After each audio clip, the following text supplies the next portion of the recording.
जय हिंद बच्चों। आज हम कक्षा 8 की पुस्तक संचित बुद्ध चरित से अधिनिष्क्रमण नामक पाठ पढ़ेंगे। बच्चों इस पाठ में बुद्ध का गृह त्याग के विषय में बताया गया है।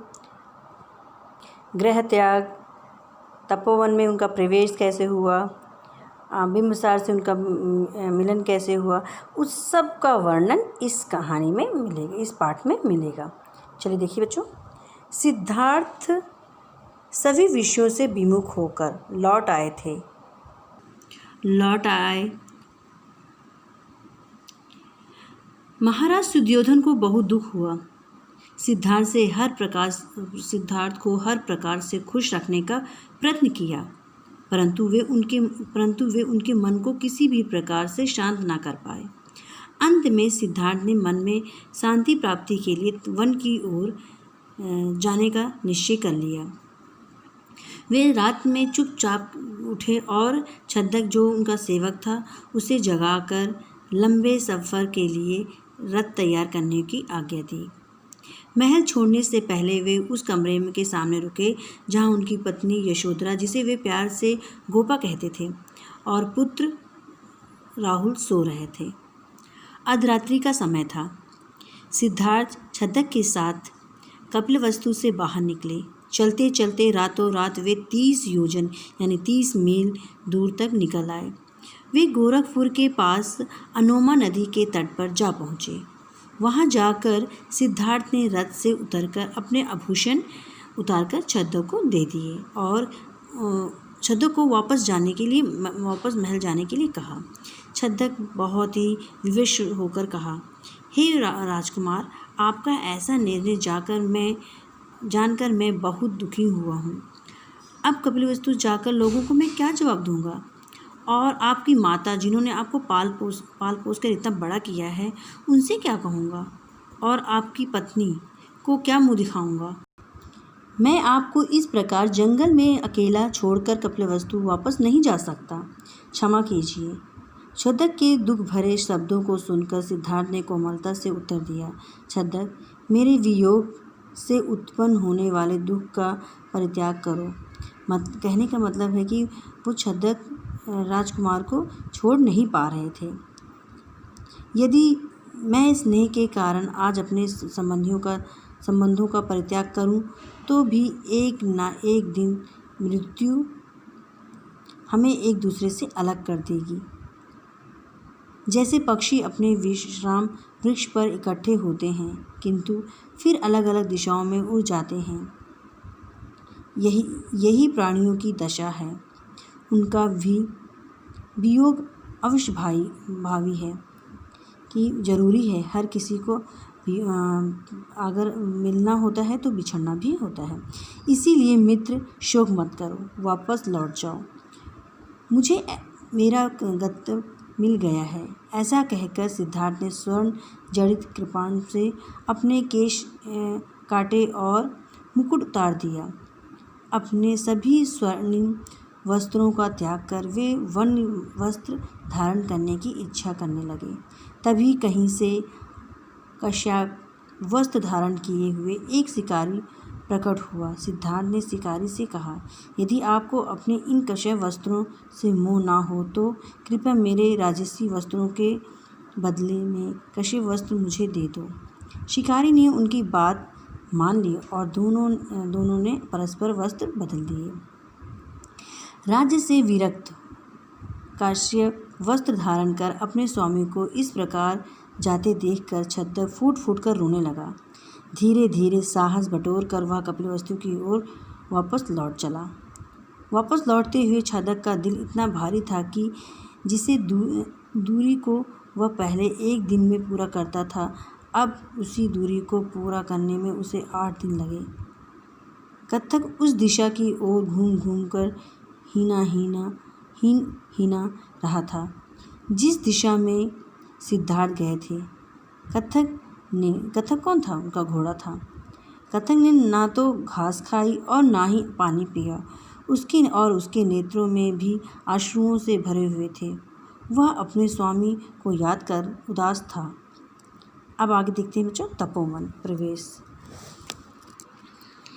रोते हुए छद्मक को विदा कर जब सिद्धार्थ ने किसी सिद्ध योगी की तरह भारद्वाज ऋषि के आश्रम में प्रवेश किया तो उनके स्वरूप से सारा आश्रम अभिभूत हो गया। उनके शरीर पर कोई राज चिन्ह नहीं था। आश्रम में ऋषि मुनियों ने जब सिद्धार्थ को देखा तो हैरान रह गए। इंद्र के समान शरीर वाले उस कुमार ने सहसा सूर्य के समान अपने प्रकाश से सभी के मन को प्रकाशित कर दिया। प्रारंभिक परिचय के बाद उन्होंने आश्रम के तपस्वी साधकों से कहा, आज मैं पहली बार आश्रम देख रहा हूँ। मैं इन सबसे अपरिचित हूँ। आप लोग मुझे बताएं कि आप क्या क्या कर रहे हैं। तपस्वियों ने विस्तार से बताया। यहाँ तपस्वी अलग अलग मुद्राओं में कठोर तप करते हैं। कोई वायु पर जीवित रहते हैं, कोई पानी पर। ऐसा कहा गया है कि दुख के मार्ग पर चलने से ही सुख की अनुभूति होती है। तपस्वियों साधकों ने की बातों पर विचार करते हुए धीरे धीरे उन्होंने उस वन की ओर प्रवेश किया जहाँ यज्ञ हो रहा था। सारा वातावरण हवन की सुगंध से परिपूर्ण था, लेकिन उन्हें यहाँ पर भी संतोष नहीं। सिद्धार्थ जब वे आश्रम से जाने लगे तो सभी उनके पीछे पीछे चलने लगे। जब सिद्धार्थ को पता चला तो वे रुके और एक सुंदर वृक्ष की घनी छाया के नीचे बैठ गए। सारे आश्रमवासी उन्हें घेर कर खड़े हो गए। उनमें से एक वृद्ध वायु साधु ने आदर के साथ सिद्धार्थ से कहा, क्या हमसे कोई पाप हुआ है जो आप इस तरह आप आश्रम छोड़कर जा रहे हैं? आपके जाने से यह आश्रम सूना सूना सा हो जाएगा। उस वृद्ध के विनय वचनों को सुनकर सिद्धार्थ ने कहा, आप सब ने मुझे बहुत प्यार और सम्मान दिया। मुझे भी यहाँ से जाते हुए वैसे ही दुख हो रहा है जैसा आपको, किंतु आप सबका धर्म स्वर्ग के लिए है और मेरी अभिलाषा मोक्ष की है। मैं इसी उद्देश्य से यहाँ से प्रस्थान करता हूँ। सिद्धार्थ ने सबको विधिवत प्रणाम किया, फिर वहाँ से चल दिए। अंतरपुरा। राजकीय अस्तबल में प्रवेश करते ही कथक बड़े जोर से हिनहिनाया।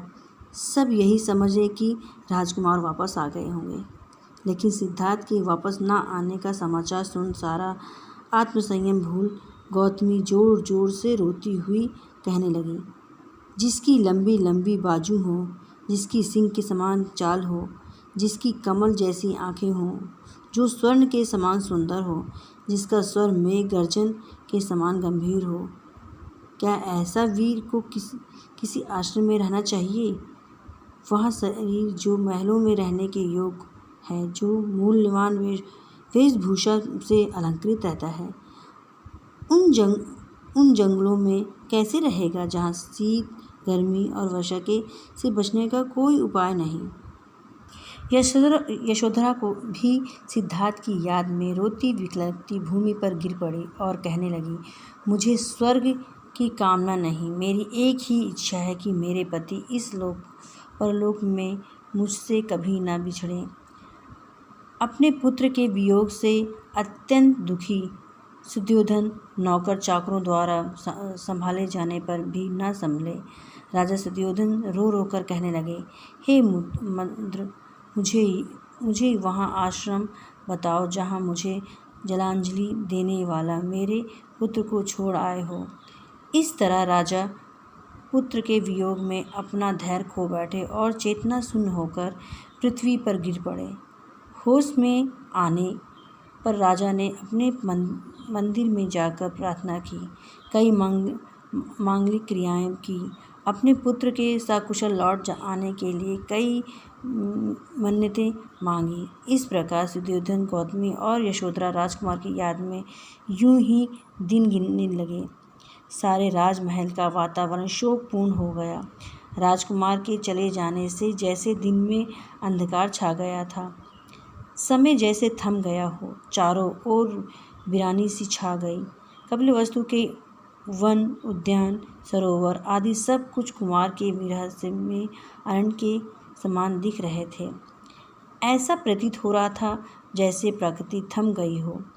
जब छद्दक वापस महल पहुंचा तो अपना खेद, अपना दुख व्यक्त करने के लिए उसने 3 बार झुककर प्रणाम किया और सिद्धार्थ की तलवार, उनकी कंठमाला और बालों की लड़ें राजा की ओर बढ़ाई। उस समय रानी गौतमी और यशोधरा भी राजा के साथ ही थी। छद्दक के बहते आंसू देखकर राजा ने छद्दक को भला बुरा तो नहीं कहा, लेकिन यह अवश्य पूछा कि यह सब कुछ कैसे घटित हुआ। छद्दक बार बार सबसे यही कह रहा था, मैंने कुंवर को नहीं छोड़ा, वरना वे ही मुझे निर्जन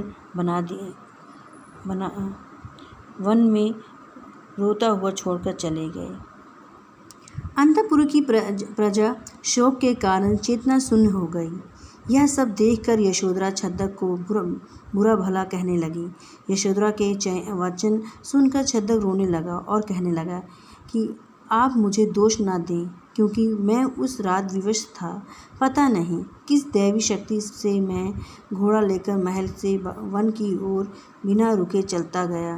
किसी भी प्रकार की कोई आहट नहीं हुई। राजभवन और नगर के द्वार अपने आप खुल गए। सभी पहरेदार भी सपनों की दुनिया में खोए हुए प्रतीत हो रहे थे। लगता है यह सब कुछ देवी प्रेरणा से ही हुआ है। उधर अश्वशाला में आने के बाद कथक ने न कुछ खाया, न कुछ पिया, न कुछ दिनों, और कुछ दिनों के बाद उसकी मृत्यु हो गई। अश्व की मृत्यु के दुख से मरहमत छद्दक ने यशोधरा से आज्ञा मांगी कि राजकुमार के अश्व की अंत्येष्टि विधि पूर्वक संपन्न हो जाए। यशोधरा ने इस क्रिया को संपन्न करने की आज्ञा दी। राजा सुयोधन को इस प्रकार व्याकुल देखकर राजा के शास्त्रज्ञ, पुरोहित और गुणवान मंत्रीगण उनका उपचार करने लगे। उन्होंने राजा को बहुत समझाया और कहा, हे नरवीर, आप शोक छोड़िए, धैर्य रखिए। आप असित मुनि की भविष्यवाणी को याद कीजिए। उन्होंने कहा था कि राजकुमार को न स्वर्ग रोक सकता है, न चक्रवर्ती राज। फिर भी हमें व्रत करना चाहिए। आप आज्ञा दीजिए। आप कहें तो हम वहाँ जाकर उन्हें समझाएं और वापस ले आएं। इस भाग में कुमार की खोज चालू होती है। देखिए बच्चों, राजकुमार की आज्ञा मिलते ही राजपुरोहितों और मंत्रियों ने राजकुमार की खोज शीघ्र ही शुरू कर दी। राजा सुयोधन की आज्ञा का पालन करते हुए राजपुरोहित और राजमंत्री दोनों शीघ्र उस वन की ओर रवाना हुए जहाँ छद्दक ने राजकुमार को छोड़ाया था। राजपुरोहित और राजमंत्री ने अपने राजसी वस्त्र त्याग किए थे और सामान्य नागरिक की तरह आश्रम में प्रवेश किया। आश्रम में प्रवेश करते ही राजपुरोहित और राजमंत्री की भेंट आचार्य भार्गव से हुई। आचार्य भार्गव ने बताया कि राजकुमार यहाँ आए हैं तो हैं अवश्य, परंतु चले गए। दोनों ने आचार्य भार्गव से विदा ली और राजकुमार की खोज में आगे निकले। चलते चलते अचानक उनकी नज़र एक वृक्ष के नीचे बैठे कुंवर की ओर गई। राजकुमार की हालत देखकर लगता था कि कई दिनों से कुछ खाया नहीं और ना ही स्नान किया। फिर भी उनका शरीर वैसे ही चमक रहा था जैसे बादलों के बीच सूर्य चमक रहा हो। कुंवर को देखते ही दोनों रथ से उतरे और कुंवर को वापस चलने के लिए मनाने लगे। कुंवर को पुरोहित ने समझाया, हे कुंवर, आपके वियोग से दुखी राजा ने जो कहा है उसे आप सुनिए। धर्म के प्रति आपकी आस्था है, परंतु आपने असमय ही वन का आश्रय लिया है। सब शोक की आग में जल रहे हैं। राजा सुयोधन के प्राणों की रक्षा के लिए आपको घर लौट जाना चाहिए। काम निंदा। मगध नरेश की बातें सुनकर भी सिद्धार्थ पर्वत के समान अचल रहे। सिद्धार्थ बोले कि पिता की स्थिति देखकर भी पुत्र के सिद्धार्थ के मन में कोई मतलब अपने वापस राज्य में जाने के लिए तैयार नहीं हुए। हे राजन, आपने जो कुछ भी मेरे बारे में कहा वह आपके आदर और मैत्री का ही परिणाम है। मुझे ना तो सांपों से ही उतना भय लगता है और ना आकाश से गिरने वाली उल्का से ही भय लगता है, ना वायु के झोंकों से जितना भय इन इंद्रियों के विषयों से लगता है। हे अस्थिर विषय हमारे सुख और संपत्ति के विनाशक हैं। ये काम विषय उल्का के समान हैं। इनके पीछे पड़ने पर वे पिपासा में वृद्धि के कारण बनते हैं। सभी काम विषय अनित्य हैं, इसीलिए मैं उन्हें भोग विषय मान ही नहीं सकता। जो स्थितियाँ सुखदायक प्रतीत होती हैं वे ही दुखदायक भी बन जा सकती हैं। जब मैं सुख दुख के मिश्रण को देखता हूँ तो मैं राज्य और दर्शन को समान समझता हूँ। सिद्धार्थ ने आगे कहा कि मैं संसार के कलहों से आहत हूँ। मैं शांति की खोज में हूँ। मैं अपने पथ में विचलित होने के बदले में इस पृथ्वी का राज्य तो क्या दिव्य लोक का राज भी न चाहूँगा। मगध नरेश, यह जो आपने कहा कि मैं धर्म अर्थ और काम की ही मनुष्य के 3 पुरुषार्थ हैं, और आपका यह भी कहना है कि मैं दुख के मार्ग पर हूँ, तो आपके तीनों पुरुषार्थ अनित्य और असंतोषजनक हैं। राजा ने हाथ जोड़कर कहा, आपका उद्देश्य बिना बाधा के सफल हो। जब आपका जीवन उद्देश्य पूरा हो जाए तब इधर पधारने की कृपा कीजिएगा। बाद में उसी दिन सिद्धार्थ ने अपना निवास स्थान बदल दिया, क्योंकि उन्हें भय था कि युवा राजा अपनी भेज कर उनकी साधना में विघ्न उत्पन्न करेंगे। इस प्रकार मगध के अधिपति ने विविध प्रकार से सिद्धार्थ को समझाया, परंतु वे कैलाश पर्वत के समान अटल रहे और जरा भी विचलित नहीं हुए। धन्यवाद बच्चों।